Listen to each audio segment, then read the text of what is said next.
ದಾವಣಗೆರೆ ದಕ್ಷಿಣ ಮತ್ತು ಬಾಗಲಕೋಟೆ ವಿಧಾನಸಭಾ ಕ್ಷೇತ್ರದಲ್ಲಿ ಸೋಲಾಗ್ಲಿ ಗೆಲುವಾಗ್ಲಿ ಅದನ್ನ ಪಕ್ಷದ ನಾಯಕರು ತಮ್ಮದು ಅಂತ ಸ್ವೀಕರಿಸಬೇಕು. ಸಿದ್ದರಾಮಯ್ಯನವರಾಗ್ಲಿ ಡಿ ಕೆ ಶಿವಕುಮಾರ್ ಅವರಾಗ್ಲಿ ಪಕ್ಷದ ಸೋಲು ಗೆಲುವುಗಳನ್ನ ತಾವೇ ಸ್ವೀಕರಿಸಬೇಕೆ ಹೊರತು ಅಲ್ಲಿ ಏನೋ ವ್ಯತ್ಯಾಸ ಆಗ್ತಿದೆ ಅಂದ ತಕ್ಷಣ ಇವನ್ ತಲೆ ಕಟ್ಟೋಣ ಅವನ್ ತಲೆ ಕಟ್ಟೋಣ ಇನ್ನೊಬ್ರು ತಲೆ ಕಟ್ಟೋಣ ಅನ್ನೋದು what type of leadership is this? Thomas sir, this is the ಒಂದು ಒಳ್ಳೆಯ ಒಂದು ವಾತಾವರಣ ಸೃಷ್ಟಿಯಾಗಿದೆ. BJP ತನ್ನ ಹಿಂದುತ್ವ ಅನ್ನುವಂತಹ ವಿಚಾರಧಾರೆಯಿಂದ ಸ್ವಲ್ಪ ಜಾತ್ಯತೀತ ತತ್ವಗಳ ಅಡೆಗೆ ತನ್ನನ್ನು ತಾನು ತಿರುಗಿಸಿಕೊಂಡರೆ ಈ ಪರಿಸ್ಥಿತಿಯನ್ನ ನೀವು ನಿಮ್ಮ ರಾಜಕೀಯ ಲಾಭ ಪ್ರಯತ್ನದಲ್ಲಿ ನಾವೆಲ್ಲರೂ ಕೂಡ ತೊಡಗಿಸ್ಕೊಂಡಿದ್ದೀವಿ. ನಾನು ಮೇಡಮ್ ದಯವಿಟ್ಟು ಅರ್ಥ ಮಾಡ್ಕೊಳ್ಳಿ, ನಾನು 10 ವರ್ಷದ ಹಿಂದೆ ಭಾರತೀಯ ಜನತಾ ಪಾರ್ಟಿಗೆ ಸೇರ್ಪಡೆಯಾಗಿ 3 ತಿಂಗಳಲ್ಲಿ ನಾನೊಬ್ಬ RSS ಕಾರ್ಯಕರ್ತನೂ ಕೂಡ ಆಗಿದ್ದೇನೆ. ನಾನು ಗಣವೇಶ ಹಾಕಿ ಇವತ್ತವರೆಗೂ ಕೂಡ ಇದ್ದೀನಿ. ಅಲ್ಲಿ ಯಾವತ್ತೂ ಕೂಡ ಡಿಸ್ಕ್ರಿಮಿನೇಷನ್ ಇಲ್ಲ. ನಾನು ನಿಮ್ಗೆ ಏನು ಹೇಳ್ತಾ ಇದ್ದೀನಿ ಅಂದರೆ, ಹೊರಗಡೆಯಿಂದ ಆನೆ 5 ಜನ ಕುರುಡರು ಏನು ಆನೆಯನ್ನು ವಿವರಣೆ ಕೊಡ್ತಾರೆ ಆ ರೀತಿಯಲ್ಲಿ ಆದಂಥ ಒಂದು ವಿಚಾರ. ನೀವು ಒಳಗೆ ಬನ್ನಿ, ನನ್ನಂತವ್ರನ್ನ ಕರೀರಿ, ಸಂವಾದ ಕೂರೋಣ, ಮಾತಾಡೋಣ. ಸುಮ್ಮನೆ ದೂರದಿಂದ ನಾಯಕರು ಕೊಡುವಂತ ಸ್ಟೇಟ್ಮೆಂಟ್ಸ್ ಅದೊಂದು ಕೆಲವರು ನಾಯಕರು ಕಳೆದ ಬಾರಿ ಬಸವರಾಜ ಬೊಮ್ಮಾಯಿ ಅವರ ನೇತೃತ್ವದಲ್ಲಿ ನಡೆದಂತ ಸರ್ಕಾರ ಏನೇನು ಬಂತು ಸರ್? ಹಿಜಾಬ್ ಬಂತು, ಹಲಾಲ್ ಬಂತು, ಜಟ್ಕಾ ಕಟ್ಟಂತೆ, ಮಟ್ಕಾ ಕಟ್ಟಂತೆ, ಆಜಾನ್ ಅಂತೆ, ಬುರ್ಕಾ ಅಂತೆ, ಬದನೆಕಾಯಿ ಅಂತೆ. ಅಯ್ಯಯ್ಯ ದಿನ ಬೆಳಗಾದ್ರೆ ಸ್ಟುಡಿಯೋದಲ್ಲಿ ಅದೇ ಕೆಲಸ ನಮಗೆ. ಮೇಡಮ್, ಯಾವುದೇ ವಿಚಾರಗಳು ಬಂದರೂ ಕೂಡ ಅದು ಅದೇ ಆದಂಥ ಕಾಲೆಯಲ್ಲಿ ಅದೇ ಏನು ಹೇಳೋದು ಅದೇ ಡಿಸಾಲ್ವ್ ಆಗಿ ಹೊರಟೋಗುತ್ತೆ. ನಾನು ಹೇಳ್ತೀನಿ, ಅದು ನಿಲ್ಲೋದಿಲ್ಲ. ಯಾವುದಾದ್ರೂ ಒಂದು ಅಕ್ಸೆಪ್ಟಬಿಲಿಟಿ ಬಂದಾಗ ಅದು ನಿಂತ್ಕೊಳ್ಳುತ್ತೆ. ಬಾಕಿ ಎಲ್ಲೂ ಕೂಡ ಬದಲಾವಣೆ ತಾವು ಅಲ್ಪಸಂಖ್ಯಾತ ಘಟಕದ ನಾವು ಮಾಡ್ತಾ ಇದೀವಿ ಮೇಡಮ್. ನಾವೆಲ್ಲರೂ ಕೂಡ ಅಲ್ಪಸಂಖ್ಯಾತ ಮೋರ್ಚಾ ಅದನ್ನೇ ಮಾಡ್ತಿರೋದು. All right, last comment. ಎಸ್ ಚಂದ್ಪಾಷ ಅವರು, ಈಗ ಏನು ನಡೀತಾ ಇದೆ ನನ್ನ ದೃಷ್ಟಿಯಲ್ಲಿ ಇದು ಇಂಥದ್ದು ಯಾವುದೂ ನಡೆದೇ ಇಲ್ಲ. ಸಾಮೂಹಿಕ ನಾಯಕತ್ವದಲ್ಲೇ ಇವತ್ತು ಹೋಗ್ತಾ ಇದ್ದೀವಿ, ಅವತ್ತು ಹೋಗಿದ್ದೀವಿ. ಇನ್ನು ಮುಂದಿನ ದಿನಗಳಲ್ಲಿ ಕೂಡ ಎಲ್ಲ ಇನ್ಕ್ಲೂಡಿಂಗ್ ಜಮೀರ್ ಅಹಮದ್ ಖಾನ್ ಸೇರಿದಂತೆ, ಸಲೀಂ ಅಹಮದ್ ಸೇರಿದಂತೆ, ನಸೀರ್ ಅಹಮದ್ ಸೇರಿದಂತೆ ಎಲ್ಲ ಬೇರೆ ಬೇರೆ ಎಲ್ಲ ನಮ್ಮ ರಿಜ್ವಾನ್ ರಶೀದ್ ಎಲ್ಲೂ ಸೇರಿದಂಗೆ ಕೇರಳಕ್ಕೆ ತೆಲಂಗಾಣಕ್ಕೆ ಎಲ್ಲ ಸಾಮೂಹಿಕ ನಾಯಕರನ್ನ ಕಳಿಸಬೇಕು. ಇಲ್ಲ, ಕೆಲಸ ಹಂಚಿದ್ರು ಮೇಡಮ್, ಕೆಲಸ ಹಂಚಿದ್ರು. ಅವ್ರ ಜೊತೆಯಲ್ಲಿ AICC ಜನರಲ್ ಸೆಕ್ರೆಟರಿ ವೇಣುಗೋಪಾಲ್ ಇದ್ರು. ಒಬ್ಬ ಕೆಲಸ ಮಾಡುವಾಗ ಇದ್ದಾನೆ ಅಂತಂದರೆ, ಒಬ್ಬ ನಾಯಕನನ್ನ ನೋಡಿ ಅವನಿಗೆ ವೋಟ್ ಪುಲ್ಲಿಂಗ್ ಕೆಪಾಸಿಟಿ ಇದೆ ಅನ್ನೋದಾದ್ರೆ, ಆತ ಮತಗಳನ್ನ ತಮ್ಮ ಪಕ್ಷಕ್ಕೆ ಗಳಿಸ್ತಾನೆ ಅನ್ನೋದಾದ್ರೆ, ಅದನ್ನ ನೀವು ಯಾಕೆ ನಿಮ್ಮ ಒಂದು ಒಂದು ಒಂದು ಆಸ್ತಿ ಅಂತ ಪರಿಗಣಿಸಲ್ಲ? ನಾಯಕನ ಬೆಳವಣಿಗೆನ ಯಾರು ಕ್ವಶನ್ ಮಾಡಿಲ್ಲ, ಮಾಡೋದಿಲ್ಲ. ಸಾಮೂಹಿಕ ಅದು ಸುಮ್ಮನೆ ಗಾಳಿ ಸುದ್ದಿ, ಅದು ಗಾಳಿ ಸುದ್ದಿ. ಇದೇ ಜನ ಎಲ್ಲ ನಮ್ಮ ನಾಯಕರ ಜೊತೆಯಲ್ಲೇ 2028ರ ಚುನಾವಣೆಯಲ್ಲಿ ಇವತ್ತೇನು ಹೇಳ್ತಿದ್ದಾರೆ, ಅತಿ ಹೆಚ್ಚಿನ ಸೀಟನ್ನು ನಾವು ತಗೊಳ್ತೀವಿ ನಾವು ಈ ರಾಜ್ಯದಲ್ಲಿ. ಸ್ಪೀಡ್ ನೋಡಿದ್ರೆ ಹಂಗ ಕಾಣಿಸ್ತಾ ಇಲ್ಲ. ನಿಮ್ಮ ಅಭಿಪ್ರಾಯ? Okay, yes, last comment. ನಿಮ್ಮ ಅಭಿಪ್ರಾಯ ನಮ್ಮನ್ನು ಕೇಳ್ಬಿಟ್ಟು ಜನ ಓಟ್ ಹಾಕ್ತಾರಾ? ಕುಂಬಳಕಾಯಿ ಕಲ್ಲ ಅಂದ್ರೆ ಹೆಗ್ಲು ಮುಟ್ಕೊಂಡು ನೋಡ್ಕೊಂಡ ಅಂದಂಗೆ ಒಬ್ರಿಗೊಬ್ರು ನಾವು ನೋಡ್ಕೊಳ್ಳೋದಲ್ಲ. ಇಲ್ಲಿ ಏನಾಗಿದೆ ಅಂದ್ರೆ, ಈಗ ಒಬ್ರು ನನಗೆ ಟ್ರಿಗರ್ ಆಗೋ ರೀತಿಲಿ ಮಾತಾಡಿದ್ರು, ಅಲ್ಲಿ ಜಮೀರ್ ಅಹಮದ್ ಖಾನ್ಗೆ ಟ್ರಿಗರ್ ಮಾಡಿದ್ರು. ನೀವು ಯಾರು ಏನು ಅಂತ ಕೇಳಿದ್ರು ನನಗೆ. ರಾಧಕ್ಕನ ನಮ್ಮ ಮನೇಲಿ ಫಸ್ಟು ಕಲರ್ TV ಬಂದಾಗ ನಾವು ಸ್ಕೂಲ್ ಯೂನಿಫಾರ್ಮಲ್ಲಿ ನೋಡಿದಾಗ ಇವತ್ತು ಬಂದು ಅವ್ರ ಎದುರುಗಡೆ ನಿಂತಿದ್ದೀವಿ, ನಾವು ಮಾತಾಡ್ತೀವಿ, ನಮಗೊಂದು ಅವಕಾಶ ಕೊಟ್ಟಿದೆ ಅಂದರೆ ಇದು ಕನ್ನಡಿಗರ ಹುಟ್ಟು ಗುಣ. ಇದ್ರ ಜೊತೆಗೆ ಕೇವಲ ಒಂದು ಪಕ್ಷ ಅಂತ ಹೇಳಿದ್ರೆ ಎಲ್ಲ ಪಾರ್ಟಿಗಳು ಪಬ್ಲಿಕ್ ಆಕ್ಟ್ 1951 ರಿಜಿಸ್ಟರ್ ಆಗೋದು 25 ಸೆಕ್ಷನಲ್ಲೇ. ನಮ್ಮ ಮುಸಲ್ಮಾನರ ಮನಸ್ಸಲ್ಲಿ ಈಗ BJPಯಲ್ಲಿ ACP ಅಜೀಂ ಸಾಹೇಬ್ರಿದ್ರು, 200 ಕೋಟಿ ರೂಪಾಯಿ ಫಂಡ್ ಕೊಟ್ಟಿದ್ರು ಮುಸಲ್ಮಾನರಿಗೆ. ಯಾರೂ ಹೋಗಿ ತಗೊಂಡಿಲ್ಲ. ಯಾಕೆ ಅಂತ ಹೇಳಿದ್ರೆ, ಅಯ್ಯೋ BJPಯವರು ಅವ್ರ ಹತ್ರ ತಗೋಬೇಡಿ, ಅವರು ಸರಿ ಇಲ್ಲ, ಮುಸಲ್ಮಾನರಿಗೆ ಬಿಡಲ್ಲ ಅಂತ ಹುಟ್ಟಾಕ್ದವ್ರು ಯಾರು? ಇಲ್ಲಿ ದೇಕ್ಷಾ ತಂಡ ಚಮಚ ಗರಂ ಬೇಡ ಮೇಡಮ್. ಇಲ್ಲಿ ನ್ಯಾಯ ಏನಿದೆ ಮಾತಾಡಬೇಕು. ಇದೇ ಕುಮಾರಸ್ವಾಮಿ ಅವರು, ದೇವೇಗೌಡರು ಈ ದೇಶಕ್ಕೆ ಈ ಕೊಟ್ಟಂತ ಒಂದು ಕೊಡುಗೆ ಇದೆಯಲ್ಲ, ನಮ್ಮ ಕರ್ನಾಟಕ, ಈ ದೇಶದ ಪ್ರಧಾನಿ ನಮ್ಮ HD ದೇವೇಗೌಡರು. ಯಾಕಂದ್ರೆ ಮಧ್ಯದಲ್ಲಿ ಏನಾದ್ರೂ ಅಲ್ಲ,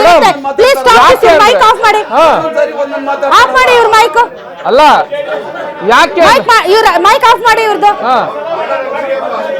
ಅಲ್ಲ ಯಾಕೆ ಅಂದ್ರೆ, ಈಗ BJP ಅವ್ರಿಗೆ ಚುಂಟಿದ್ರೆ ನೋವಾಗಲ್ಲ, JDS ಅವ್ರಿಗೆ ಹೊಡೆದ್ರೆ ನೋವಾಗಲ್ಲ. ಇವರು ಹೊಡೆದ್ರೆ ಮಾತ್ರ ನೋವಾಗೋದು. ನೀನು ಅತ್ತಂಗ್ ಮಾಡು, ನಾನು ಅಲ್ಟಂಗ್ ಮಾಡ್ತೀನಿ ಅಂತ ಹೇಳಿ BJP ಅವರು ಒಂದು ಮಾತು ಹೇಳಿದ್ರು. ಇವರು ಒಂದು ಮಹಿಳೆ ಒಂದು ಮಾತು ಹೇಳಿದ್ರು, ಮುಸಲ್ಮಾನರಿಗೆ ಅರಿವಾಗ್ಬೇಕಿತ್ತು. ಅವ್ರು ಎಲ್ಲಾ ಕಡೆ ಸ್ವಲ್ಪ ಇರ್ತಾ ಇದ್ರೆ ಅವ್ರಿಗೆ ಇಂಥ ಪರಿಸ್ಥಿತಿ ಬರ್ತಾ ಇರ್ಲಿಲ್ಲ ಅಂತ. ಇದು 100ಕ್ಕೆ 100 ನಿಜ. ಯಾಕಂದ್ರೆ ಸತ್ಯ ಇದ್ದಿದ್ದಂಗೆ ಹೇಳಿದ್ರೆ ಎದ್ಬಂದ್ ಎದೆಗೊಡಿದಂತೆ ಆ ರೀತಿ. ಹೌದು, ಯಾಕಂದ್ರೆ ಮೇಡಮ್ ಅವರು BJP ಅವರಲ್ಲಿ ಹೇಳ್ತಾ ಇರೋದು ನಾವದ್ ಕೇಳಂಗಿಲ್ಲ, ಯಾಕಂದ್ರೆ ನಾವು ಮುಸ್ಲಿಮ್ಸ್ ಅಲ್ವಾ, ನಾವು ಇವ್ರಿಗೆ ಲೀಸ್ಗೆ ಹಾಕೊಂಡಿಲ್ವಾ ನಮ್ಮ ಕಾಂಗ್ರೆಸ್ ಅವರು? ಯಾಕಂದ್ರೆ ಇವರು ನಮಗೆ 70 ವರ್ಷ ಡಾಕ್ಟರ್ BR ಅಂಬೇಡ್ಕರ್ ಅವರು 7 ಜನದ ಕಮಿಟಿ ಮಾಡ್ತಾರೆ, ನೆಹರು ಅವರು, ಯಾವುದು ಸಂವಿಧಾನ ಕಮಿಟಿ ಅಂತ.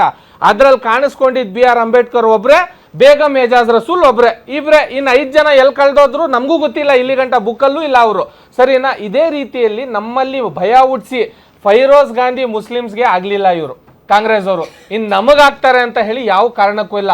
ಆಮೇಲೆ ನಮ್ಮ ಒಂದು ಸಹೋದರಿ, ಒಂದು ಹೆಣ್ಣು ಅಂತ ಹೇಳಿದ್ರೆ ಗೌರವಿಸುವಂತ, ಪೂಜಿಸುವಂತ ನಮ್ಮ ರಾಜ್ಯ, ಬೇರೆ ರಾಜ್ಯದ ನಮ್ಗೆ ಗೊತ್ತಿಲ್ಲ, ನಮ್ಮ ದೇಶದ ಗುಣ ಇದೆ, ಬಟ್ ನಮ್ಮ ರಾಜ್ಯದಲ್ಲಿ ಹೆಣ್ಣನ್ನ ಗೌರವಿಸುವಂತ ಗುಣ ಇದೆ. ಅಂಥದ್ರಲ್ಲಿ ಆಫ್ರೀನ್ ಖಾನ್ನ ತಗೊಂಡು ಒಂದು MLA ಆಗಲಿ, ಒಂದು ನಿಮ್ಮ ಕಾರ್ಯಕರ್ತರಾಗಲಿ, ಎಲ್ಲಿ ಗಂಟ ನಿಜ ಅದು ನೀವು ಹೋಗಿ ಅವ್ರನ್ನ ಕೆಣಕೋದು, ಅವ್ರ ವಿಡಿಯೋಗಳಿಗೆ ತಪ್ಪ ಕಮೆಂಟ್ ಮಾಡೋದು, ಈ ತರ ಹೇಳೋ ಕಮೆಂಟ್ ಓದೋ ಅಂತ, ಇದು ಕಮೆಂಟ್ ಮಾಡೋರು ಇದಾರಲ್ಲ, ಇವರು ಬರೀ ಕಮೆಂಟ್ ಓದ್ಕೊಂಡೇ ಇರ್ಬೋದು. ಇವ್ರನ್ನ ಬಸವಣ್ಣನ ಓದಿರಲ್ಲ, ಇವರು ಅಂಬೇಡ್ಕರ್ನ ಓದಿರಲ್ಲ, ಇವರು ಈ ದೇಶದ ಸಂವಿಧಾನನ ಓದಿರಲ್ಲ. ಈ ಬರೀ ಕಮೆಂಟ್ ಅಲ್ಲೇ ಇವ್ರು ಸಾಯ್ಬೇಕು ಇವ್ರ ಜೀವನ. ಯಾಕಂದ್ರೆ ಒಂದು ಹೆಣ್ಣು, ಯಾಕಂದ್ರೆ ಈ ರಾಜ್ಯಕ್ಕೋಸ್ಕರ ಬಹಳಷ್ಟು ಕಡೆ ಹೋಗಿ, ಈಗ ದಾವಣಗೆರೆಗೆ ನೀವೇ ಹಾಕ್ತೀರಾ ಅವ್ರಿಗೆ, ಹೋಗಿ ಅಲ್ಲಿ ಕೆಲಸ ಮಾಡಿ ಅಂತ ಒಂದು ಹೆಣ್ಣಿಗೆ, ನಿಮಗೆ ಸೆಕ್ಯೂರಿಟಿ ಬೇಕಾ, ಇಲ್ಲಿಂದ ಹೋಗಕ್ಕೆ ನಿಮ್ಗೆ ಅವಕಾಶ ಇದೆಯಾ, ದುಡ್ಡು ಇದೆಯಾ, ಇಲ್ಲ ಕೇಳಲ್ಲ ಇವರು. ಪಕ್ಷಕ್ಕೆ ಕೆಲಸ ಮಾಡ್ಬೇಕಂದ್ರೆ ನಿಷ್ಠಾವಂತವಾಗಿ ಮಾಡಬೇಕು, ಪುಸ್ಕಾಟಿಯಾಗಿ ಮಾಡಬೇಕು, ಅವರ ಜೀವನವನ್ನು ಅಡೆಯನ್ನು ಇಟ್ಟಿ ಮಾಡಬೇಕು. ಇವ್ರು ಏನಾದ್ರು ಹೆಣ್ಮಕ್ಳಿಗೆ ಮಾಡ್ಬೇಕಾದ್ರೆ ನಿಮ್ಗೆ 2,000 ರೂಪಾಯಿ ಕೊಡಲ್ವಾ ನಾವು? ಕುಕ್ಕರ್ ನಿಕ್ಕರ್ಗೆಲ್ಲ ಓಟ್ ಹಾಕ್ಬೇಕು. ಮುಸಲ್ಮಾನರು ಹಂಗೆ ಓಟ್ ಹಾಕೋದು, ಯಾಕಂದ್ರೆ ನಮ್ಮಲ್ಲಿ ವಿದ್ಯಾವಂತರಿಲ್ಲ. ಇದೇ ಅಜೀಂ ಪ್ರೇಮ್ಜಿ ಎಷ್ಟು ವಿದ್ಯಾವಂತರು, 500 ಕೋಟಿ ರೂಪಾಯಿ ಲಾಕ್ಡೌನಕ್ಕೆ ಕೊಟ್ಟರು BJP ಸರ್ಕಾರಕ್ಕೆ. ಹೋಗಿ ಕೇಳಿದ್ರ ನೀವು ಮುಸಲ್ಮಾನರಿಗೆ ಹಚ್ತೀರಾ, ಇಲ್ಲ ದಲಿತರಿಗೆ ಹಚ್ತೀರಾ, ಇಲ್ಲ ಹಿಂದುತ್ವಕ್ಕೆ ಮಾತ್ರ ಹಚ್ತೀರಾ? ಕೆಲವ್ರ ಮೈಂಡ್ ಸೆಟ್ ಇದೆ ಹಿಂದೂ ರಾಷ್ಟ್ರ ಮಾಡಬೇಕು ಅಂತ. ನಮ್ದು ಮುಸಲ್ಮಾನರದ್ದು 54 ದೇಶ ಇದೆ, ಅವ್ರು ಸಪೋರ್ಟ್ ಮಾಡಕ್ ಬರ್ತಾರೆ ಅಂತ. ಹಿಂದೂ ರಾಷ್ಟ್ರ ಮಾಡೋದಾದ್ರೆ ನಾನು ಜೊತೆಗೆ ಬರ್ತೀನಿ, ಈ ಕಾಂಗ್ರೆಸ್ ಅವ್ರ ಸವಾಸ ಬಿಡ್ರಿ, ನಡ್ರಿ ಮಾಡ್ರಿ, ಇದಾದ್ರೂ ಇರ್ಲಿ ಹಿಂದೂಗಳಿಗೆ. ಹಿಂದೂಗಳು ಈ ಇಲ್ಲ ಅಖಂಡ ಭಾರತ ಅಲ್ಲಲ್ಲ ಕೇಳಿ ನೋಡಿ, ಹೊಟ್ಟೆ ಉರಿಯೋದು ನೋಡಿ ಅವ್ರಿಗೆ ಹೊಟ್ಟೆ ಸತ್ಯ ಹೇಳಿದ್ರೆ ಹೊಟ್ಟೆ ಉರಿಯೋದು ಅವ್ರಿಗೆ, ಸತ್ಯ ಹೇಳಿದ್ರೆ ಹೊಟ್ಟೆ ಉರಿಯೋದು. ಸನ್ಮಾನ್ಯ ದೇವೇಗೌಡರು ಅವರ ತತ್ವ ಸಿದ್ಧಾಂತನೇ ಜಾತ್ಯತೀತ ನಿಲುವು, ಎಂದೂ ಕೂಡ ನಿಲುವನ್ನು ಬಿಟ್ಟು ಹೊರಗಡೆ ಬರಲಿಲ್ಲ. ಎಂದೂ ಇದೇ ಒಂದು ಸಮಾಜ ಅಲ್ಲ, ಯಾವುದೇ ಸಮಾಜವನ್ನು ತಗೊಳ್ಳಿ, ಶ್ರೀಮಾನ್ ದೇವೇಗೌಡರು ಬಿಟ್ಟು ಬನ್ನಿ, ಇಲ್ಲ ಹೊರಗಡೆ ಬನ್ನಿ, ನಾವು ನಿಮ್ಗೆ ಸಪೋರ್ಟ್ ಮಾಡ್ತೀವಿ. ಒಂದು ನಿಮಿಷ, ಅದಕ್ಕೊಂದು 2 ಉತ್ತರ ಇದೆ. ಒಂದು ನಿಮಿಷ, 2020 ಇದ್ದಾಗಲೂ ಕೂಡ ನಾವೇನ್ ಜೊತೆಲಿ ಯಾವುದೇ ಒಂದು ಸಣ್ಣ ಮುಸಲ್ಮಾನರಿಗೆ ಒಂದು ಮಾತಾಗಿಲ್ಲ. ಒಂದು ನಿಮಿಷ ಹೇಳೋ ತನಕ ಕೇಳಿ. ನಿಮಗೆ ಈ ವೇದಿಕೆಯಿಂದ ಒಬ್ಬ ರಾಜ್ಯ ವಕ್ತಾರನಾಗಿ ಭರವಸೆ ಕೊಡ್ತಾ ಇದ್ದೀನಿ. ಸನ್ಮಾನ್ಯ ಶ್ರೀಮಾನ್ ದೇವೇಗೌಡರ ನೇತೃತ್ವದಲ್ಲಿ ಮುಸಲ್ಮಾನ್ ಸಮಾಜವನ್ನ ನಮ್ಮ ಎದೆ ಮೇಲೆ ಇಟ್ಕೊಂಡು ನೋಡ್ಕೋತೀವಿ. ನೀವು ಬನ್ನಿ ಜೊತೆಲಿ ಕೈ ಜೋಡಿಸಿ. ನೀವು ಒಂದು ನಿಮಿಷ, ನಿಮಗೆಲ್ಲಾದ್ರೂ ತೊಂದರೆ ಆದ್ರೆ, ನಿಮ್ಮಗಳಿಗೆ ಎಲ್ಲಾದ್ರೂ ತೊಂದರೆ ಆದ್ರೆ ಅದರ ಜವಾಬ್ದಾರಿ ನಮ್ದು.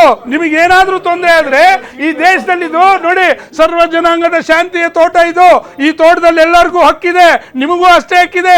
ಸನ್ಮಾನ್ಯ ದೇವೇಗೌಡರ ನೇತೃತ್ವದಲ್ಲಿ ನಿಮ್ಮನ್ನು ಕಾಪಾಡ್ಕೊಳ್ಳೋದು, ರಕ್ಷಣೆ ಮಾಡ್ಕೊಳ್ತಕ್ಕಂಥ ಶಕ್ತಿ ನಮಗಿದೆ. ಬನ್ನಿ, ನಮ್ಮನ್ನು ನಂಬಿ ನಮ್ಮ ಜೊತೆಲಿ ಬನ್ನಿ. ನಿಮಗೆ ಯಾವುದೇ ಕಾರಣಕ್ಕೂ ತೊಂದರೆ ಆಗಿರುವಂತ ದಿನ ಯಾರನ್ನ ಒಂದು ನಿಮಿಷ ಹೇಳೋ ತನಕ ಕೇಳಿ ಸರ್. ಒಂದು ನಿಮಿಷ ಅದಕ್ಕೊಂದು ಉತ್ತರ ಕೊಡ್ತೀನಿ. ಇಲ್ಲ ಅದಕ್ಕೆ ನಿಮಗೆ ಇಂಡಿವಿಜುವಲ್ ಅಲ್ಲ, ನೀವು ಇದೇ ದ್ರೋಹನೆ ಮಾಡಿರೋದು. ನೀವು ಇದೇ ದ್ರೋಹದಿಂದಲೇ ಒಬ್ಬ ನಾಯಕನ ಹೆಸರು ಹೇಳ್ತಿದ್ರೆ, ನೀವು 108 ನಾಯಕರಿಗೆ ಬೆಳೆಸೋ ಶಕ್ತಿ ನಮಗೆ. ನೀವು ಹೀರೋ ಮಾಡಬೇಡಿ. Sir, thank you very much. ತಾವೆಲ್ಲರೂ ಇಷ್ಟೊತ್ತು ಕಾರ್ಯಕ್ರಮದಲ್ಲಿ ಭಾಗವಹಿಸಿದ್ರಿ, ತಮಗೂ ಕೂಡ ಧನ್ಯವಾದಗಳು. ನೋಡಿದ್ರಲ್ಲ ವೀಕ್ಷಕರೇ, ಡೆಫಿನೆಟ್ಲಿ ಕಾಂಗ್ರೆಸ್ನಲ್ಲಿ ಆಗ್ತಾ ಇರುವಂತಹ ಬೆಳವಣಿಗೆಗಳಿಂದ ಸಮುದಾಯ ಒಂದಿಷ್ಟು ವಿಚಲಿತವಾಗಿದೆ. ಇದು ಪರ್ಮನೆಂಟ್ ಆಗಿ ಹಾಗೆ ಇರ್ತಾರಾ, ಅಥವಾ ಅದಕ್ಕೇನಾದರೂ ಮದ್ದು ಅಥವಾ ಮುಲಾಮನ್ನ ಕಾಂಗ್ರೆಸ್ ಹೈಕಮಾಂಡ್ ಹಚ್ಚುತ್ತಾ ಮುಂದಿನ ದಿನಗಳಲ್ಲಿ ಗೊತ್ತಿಲ್ಲ. ಆದರೆ ಇದು ಒಂದು ರೀತಿಯಾದಂತಹ ಬದಲಾವಣೆಯ ಬಿರುಗಾಳಿ ಅಂತ ಅನ್ನಿಸ್ತಾ ಇದೆ. ಆದರೆ ಪಾಪ ಏನು ಮಾಡೋದು, ಮುಸಲ್ಮಾನರಿಗೆ ಬೇರೆ ಚಾಯ್ಸ್ ಅವ್ರ ಕಣ್ಣಿಗೆ ಕಾಣ್ತಾ ಇಲ್ಲ ಅಂತ ಆ ಸಮುದಾಯನೇ ಹೇಳ್ತಾ ಇದೆ. ಈಗ ಎದ್ದಿರುವಂತಹ ಈ ಬಿರುಗಾಳಿ ತಮಗೆ ತಂಗಾಳಿ ಆಗೋ ನಿಟ್ಟಿನಲ್ಲಿ ಉಳಿದ ಪಕ್ಷಗಳು ಹೇಗೆ ಅವರನ್ನು ಆಕರ್ಷಿಸ್ತಾರೆ ಅನ್ನೋದ್ರ ಮೇಲೆ ರಾಜ್ಯದ ರಾಜಕೀಯದ ಮುಂದಿನ ಭವಿಷ್ಯ ನಿರ್ಣಯ ಆಗುತ್ತೆ ಅಂತ ಹೇಳ್ತಾ ಇವತ್ತಿನ ರಾಧಕ ಪಂಚಾಯಿತಿ ವಿಶೇಷ ಕಾರ್ಯಕ್ರಮವನ್ನು ಮುಗಿಸ್ತಾ ಇದ್ದೀವಿ. ಗ್ಯಾರಂಟಿ ನ್ಯೂಸ್, ಸುದ್ದಿ ಖಚಿತ, ನ್ಯಾಯ ನಿಶ್ಚಿತ.